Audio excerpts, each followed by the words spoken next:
क्या आप भी स्टॉक मार्केट में इन्वेस्ट करना चाहते हैं लेकिन बड़े बड़े वर्ड्स से डरते हैं?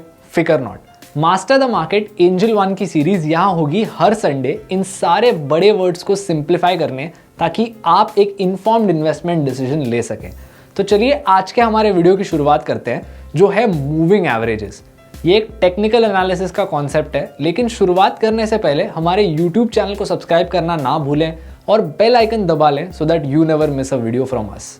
देखो, जब टेक्निकल एनालिसिस की बात आती है ना, तो मूविंग एवरेज ये एक बहुत ही वाइडली यूज्ड कॉन्सेप्ट है। इनफैक्ट अगर आप अपना ट्रेडिंग ऐप खोलते हो और वहां पे टूल्स के सेक्शन में जाते हो, कोई भी चार्ट ओपन करके, तो आपको MA ऐसा एक अब्रीविएशन दिखेगा। It stands for moving average. ये एक इतना वाइडली यूज्ड टूल है कि ये दुनिया के हर मार्केट में यूज होता है। मतलब सिर्फ स्टॉक मार्केट ही नहीं, लेकिन कमोडिटी, करेंसी और क्रिप्टो मार्केट में ट्रेडिंग करने के लिए भी। बेसिकली ये ऐसा टूल है जो आपको एक एग्जिस्टिंग ट्रेंड की डायरेक्शन बताता है और उस डायरेक्शन के हिसाब से सपोर्ट और रेजिस्टेंस लेवल प्लॉट करने में भी हेल्प करता है, ताकि आप अपने बाय और सेल डिसीजंस इजीली ले सके। अब चलो सिंपल लैंग्वेज में आपको मूविंग एवरेज के पीछे का मैथ समझाता हूँ। देखो, आप सोचते हो कि आपको वर्कआउट करना है वेट लॉस के लिए, एंड आपका जिम ट्रेनर आपको बोलता है कि हर दिन अपना वेट ट्रैक करना। लेकिन वेट लॉस जो होता है ना, वो लीनियर नहीं होता, कभी ऊपर होता है कभी नीचे होता है। इसीलिए वो आपसे कहता है कि मूविंग एवरेज के हिसाब से वेट निकालना 3-3 दिन का। तो आप Monday, Tuesday, Wednesday weight calculate करते हो, इनको सब ऐड करते हो, डिवाइड बाय 3 करके एवरेज निकालते हो। ये हो जाता है आपका सिंपल एवरेज, मतलब अरिथमेटिक मीन। यहीं पे जब आप थर्सडे को वेट लेते हो, तो थर्सडे को आप मंडे का वेट इग्नोर करके ट्यूसडे, वेडनेसडे, थर्सडे ऐसे 3 दिनों के वेट का एवरेज लेते हो। फिर जब आप फ्राइडे को वेट लेते हो, तब आप वेडनेसडे, थर्सडे, फ्राइडे ऐसे 3 दिनों का एवरेज लेते हो। बेसिकली जैसे जैसे आप एक दिन आगे जाते हो, आप अपने पहले दिन की डेटा डिस्कार्ड करते हो और नए दिन की डेटा ऐड करते हो। तो यही चीज जब आप स्टॉक मार्केट में अप्लाई करते हो, अगर आप 5 दिन का मूविंग एवरेज लेते हो, तो आप 5 दिन के प्राइसेस ऐड करोगे। जब अगले दिन नया प्राइस आ जाएगा, तो पहले प्राइस को डिस्कार्ड कर दोगे और उस नए प्राइस से नया एवरेज बनाओगे। ऐसे ही एवरेज बना बनाकर आपके पास डेटा पॉइंट्स आएंगे। जब आप इन डेटा पॉइंट्स को एक पेंसिल से कनेक्ट करते हो, आपको एक मूविंग एवरेज लाइन मिलेगी। स्टॉक मार्केट के केस में रीसेंट वेरिएशंस देखने आप शायद एक 10 दिन का मूविंग एवरेज ले सकते हो। अगर आपको लॉन्ग टर्म ट्रेंड पता करना है, तो आप 90 to 120 डेज का मूविंग एवरेज ले सकते हो। मूविंग एवरेज का काम बेसिकली ये होता है कि मार्केट की वॉलेटिलिटी इग्नोर करके आपको ट्रेंड का एक पिक्चर देना। मार्केट में हर रोज अप्स एंड डाउन्स होते हैं, लेकिन जब आप मूविंग एवरेज निकालते हो, ये अप्स एंड डाउन्स इग्नोर करके आप जनरल ट्रेंड पता कर सकते हो। बेसिकली मूविंग एवरेज 2 टाइप्स के होते हैं। सबसे पहला होता है सिंपल मूविंग एवरेज और दूसरा होता है एक्सपोनेंशियल मूविंग एवरेज। चलिए दोनों डिटेल में समझते हैं। सिंपल मूविंग एवरेज जो है वो वही है जो हमारी वेट के एग्जाम्पल में हमने यूज किया था।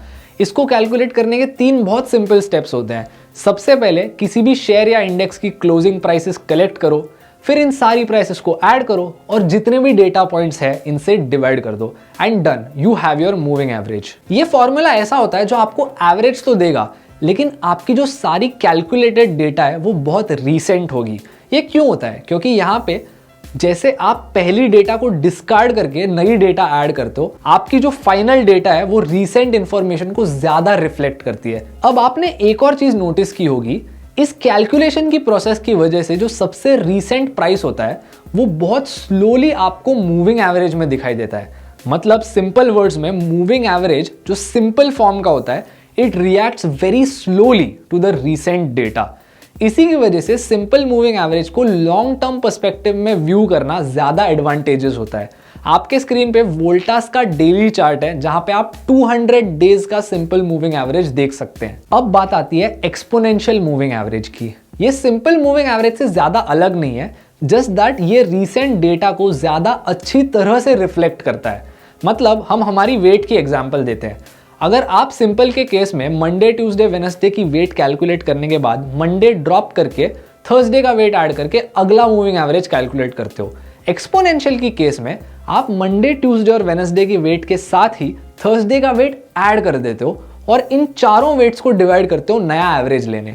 इसीलिए रीसेंट डेटा को ये ज्यादा अच्छे से रिफ्लेक्ट करता है। सिंपल मूविंग एवरेज में जैसे आप नया डेटा पॉइंट लेके सबसे पहले डेटा पॉइंट को डिस्कार्ड करते हो, पूरे केस में आपके total number of data points हमेशा सेम रहते हैं। मतलब अगर आप 20 डेज का सिंपल मूविंग एवरेज लेते हो तो आपके हर कैलकुलेशन में सिर्फ 20 एलिमेंट्स होंगे। एक्सपोनेंशियल मूविंग एवरेज में सिर्फ ये एक चीज अलग होती है। ईएमए के केस में वो हिस्टोरिकल एवरेज कैलकुलेट करता है। मतलब अगर आप 10 दिन का ईएमए प्लॉट करते हो तो आपका सबसे पहला कैलकुलेशन सिर्फ 10 डेटा पॉइंट्स को कैलकुलेट करके ही आएगा, लेकिन उसके आगे 11, 12, 13 ऐसे इंक्रीज होता जाएगा। इसीलिए इस रीसेंट डेटा को अच्छे से रिफ्लेक्ट करने की क्वालिटी के वजह से ईएमए शॉर्ट और मीडियम टर्म के लिए ज्यादा ऑप्टिमल होता है। फॉर एग्जांपल आपके स्क्रीन पे टाइटन का 89 डे ईएमए है। अब इन मूविंग एवरेज से सिग्नल्स भी मिलते हैं, इनको हम क्रॉसओवर बोलते हैं। मतलब जब एक शॉर्ट मूविंग एवरेज एक लॉन्ग मूविंग एवरेज को इंटरसेक्ट करता है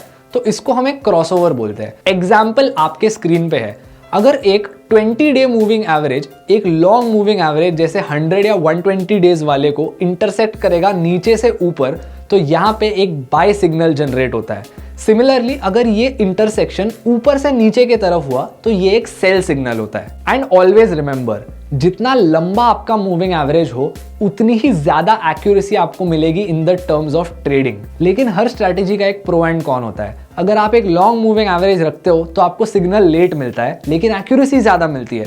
सिमिलरली अगर आप एक शॉर्ट मूविंग एवरेज रखते हो तो आपको एक्यूरेसी कम मिलती है लेकिन सिग्नल जल्दी मिलता है। तो what to choose is completely up to you and your personality as a trader। एक छोटी एग्जांपल के साथ समझते हैं। एक 30 और 120 डे मूविंग एवरेज का क्रॉसओवर आपको 7 और 21 डे मूविंग एवरेज क्रॉसओवर से ज्यादा एक्यूरेसी देगा, लेकिन जो 7 और 21 डेज वाला क्रॉसओवर है वो आपको ज्यादा प्रॉफिट पोटेंशियल देगा। So there is always a trade off between accuracy and profit potential. Anyway, आपकी फेवरेट ट्रेडिंग स्ट्रैटेजी कौन सी है ये आप कमेंट करके हमें बताइए। And if you enjoyed learning with us, don't forget to subscribe to our YouTube channel and hit the bell icon so that you never miss an update from us। और pin comment से हमें बताइए कि आप अगले Sunday कौन सा topic देखना पसंद करेंगे। और तब तक के लिए कीप लर्निंग, कीप इन्वेस्टिंग।